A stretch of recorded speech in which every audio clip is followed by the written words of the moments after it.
We want to pick a fight with this guy because we want to take him on. I'm not going to stand back while he takes shots at our country. We want to put a 100% tariff on Tesla cars. You pick a fight with Canada, we're going to fight back. We're going to make sure Donald Trump and Elon Musk feel it. And he's not only the billionaire buddy of Donald Trump, he's also the billionaire buddy of Pierre Poilievre here in Canada. Joining me now is the Honourable Chrystia Freeland. She's a member of the Canadian Parliament. She's a candidate for the Prime Minister of Canada. She served multiple positions in the Canadian government, including having been the Deputy Prime Minister and the Minister of Finance. She's also served as the Minister of Foreign Affairs, where she led Canada's team during successful renegotiations of NAFTA, and also as Canada's Minister of International Trade, where she oversaw Canada's successful negotiation of free trade with the European Union. And not to mention an old friend of mine, but she's done all these things in between. So she's the perfect person to have this conversation with. Chrystia, it is great to see you. Thank you for being with us. There are a few people. You lived here in the United States and worked as a journalist, a financial journalist, as I did here in the United States. So you really understand the intricacies of these long-held relationships, particularly between Canada and the United States. What's the most important thing Americans need to think about as we enter a potential trade war with Canada? Good morning, Ali. Great to be with you. The most important thing for Americans to understand is this is an act of huge self-mutilation. Doing this will hurt America really badly. And that is because the economic relationship you have with Canada right now is balanced and mutually beneficial. If you take out energy, which I think you need and which I don't think you want to tax, America actually has a trade surplus with Canada. And putting a tax on the energy you get from Canada seems like a really bad idea. A bad idea for American consumers, a bad idea for people buying groceries or filling their car up with gas, a bad idea for American industries. And if you think about aluminum, for instance, and the threatened 25% tariff on aluminum, and Canada is your primary aluminum supplier. Aluminum is basically electricity in physical form. Putting a 25% tariff on Canadian aluminum means a 25% tariff on electricity. And the United States right now is hungry for energy. You need more of it, particularly as you are focused on China as your global competitor and the AI race with China. AI is very energy hungry. And now you're talking about putting a tax on electricity.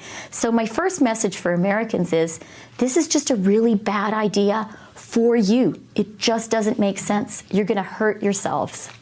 These trade agreements with Canada and ultimately with Mexico have been largely seamless. Obviously, for government officials like you, you've had to go in and negotiate, and there are complaints and things like that. But generally speaking, most Americans don't, and to some degree, most Canadians don't feel it. They just feel that they get access to things they otherwise didn't have access to. So let's go back to oil and electricity. Two things. By far, oil is the biggest import that we get from Canada, but the electricity, too. Give us a description about how this works. Why is it that America relies so heavily on Canada for oil and electricity?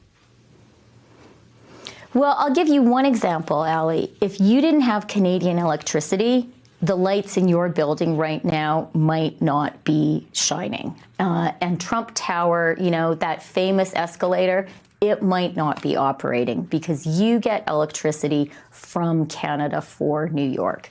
A lot of your oil comes from Canada. So when people are filling their tanks up with gas, they should say, thank you, Canadian friends, for providing this. And truly, at a time when consumers don't want to pay higher prices, at a time when the United States needs more energy rather than less, it is just self-defeating and self-mutilating to be talking about putting a tax on the energy you get from us. And, you know, we have a very clear piece of evidence that that is the case. When President Trump threatened very clearly to impose 25% across-the-board tariffs on Canada and a 10% tariff on Canadian oil and gas, that was on a Saturday. And on the Monday, the stock market fell. That was a very clear market reaction saying, dear United States, you're about to hurt yourself. Hey, this is interesting because the stock market, every time these things lurch forward, the stock market does fall. Donald Trump pays more attention to that than any other economic measure out there. Why is that? Donald Trump's got supporters in the stock market. He's got supporters on Wall Street. Many of his economic team, people you deal with on the other side, understand that, generally speaking, tariffs can be an important tool when used properly. Generally speaking, when used as a scalpel, when used as a sledgehammer across the board, they generally result in inflation over the medium term. That's a problem Canadians are going to have, but it's a problem Americans literally voted for Donald Trump to solve. You are exactly right, Ali. And I think, the relationship with Canada is unique. And that's why when tariffs are proposed on Canada, you get such a negative stock market reaction. Because the reality is the trade is balanced and mutually beneficial. I mean, Ali, in your intro, you talked about the trade deal that governs our relationship. And here's the paradox. Right now, we have a trade deal, USMCA, we call it CUSMA, which was negotiated by Donald Trump. It was negotiated by Donald Trump. It got support from Nancy Pelosi when she was Speaker. President Trump has called this the best trade deal in the world. So it's pretty absurd to be trying to violate that. And I think the other reason we're seeing such an adverse market reaction is Canadians are really united right now. I would say Canadians are resolute. There is a wave of patriotism here in Canada, the likes of which I have not experienced in my lifetime. And Canadians are really united around the conviction that if you do hit us, if these tariffs come into effect, we will hit back and we will impose dollar for dollar retaliation. Now, some of your listeners, Ali, may be thinking, well, so what? We're so much bigger than Canada. Why would that matter? But the reality is Canada, uniquely in the world, is in a position to have economic leverage in this relationship. The fact is we are America's largest export market by far. Canada by itself buys more from the United States than China, Japan, the UK, and France combined. So you could have those four countries retaliating against you. They wouldn't have as much leverage as Canada on its own. And, I think Americans are the ones who invented the term, the customer is always right. Well, we are your biggest customer. So watch out. If you hit us, we will hit back. And our retaliation, unlike these across-the-board tariffs, is going to be surgically targeted.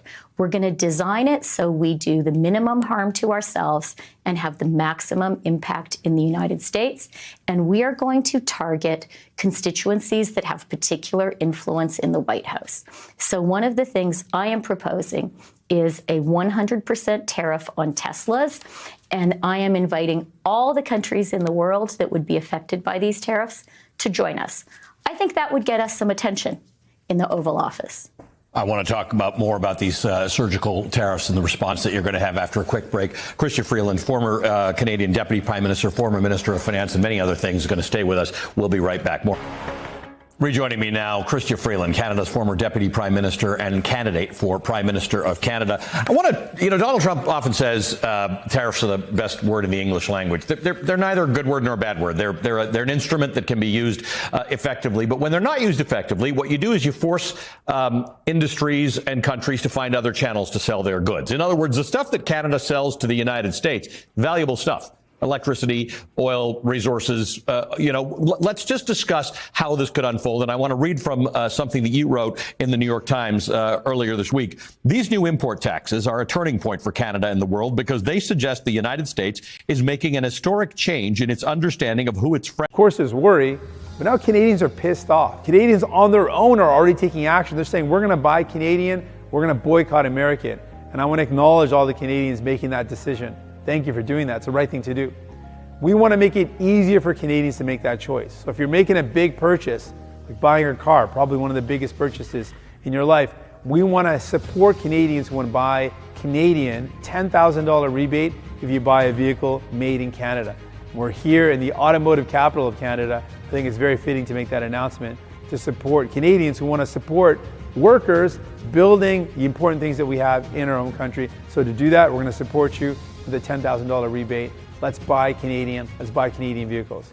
British Columbians are strong. They're resilient. They're tough.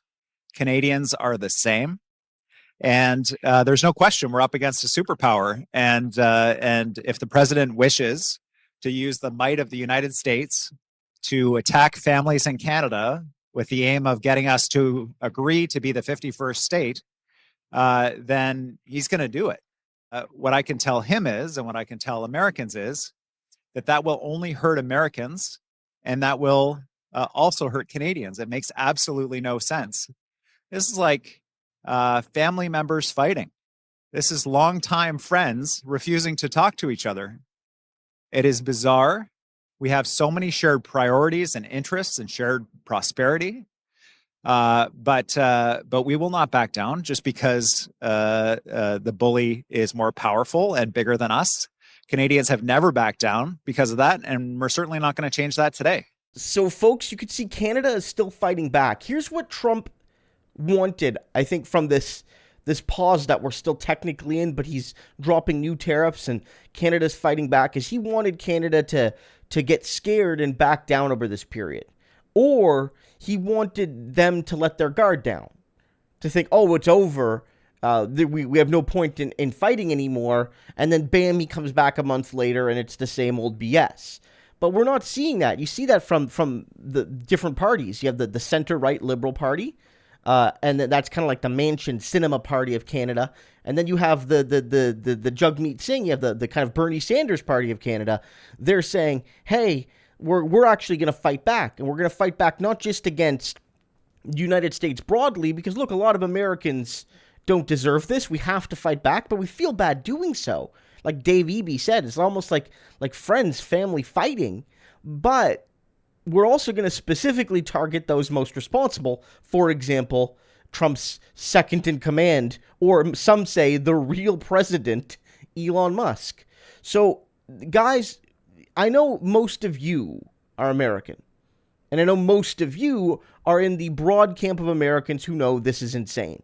But we do in Canada have to respond to your MAGA nut jobs, and I know you stand with us.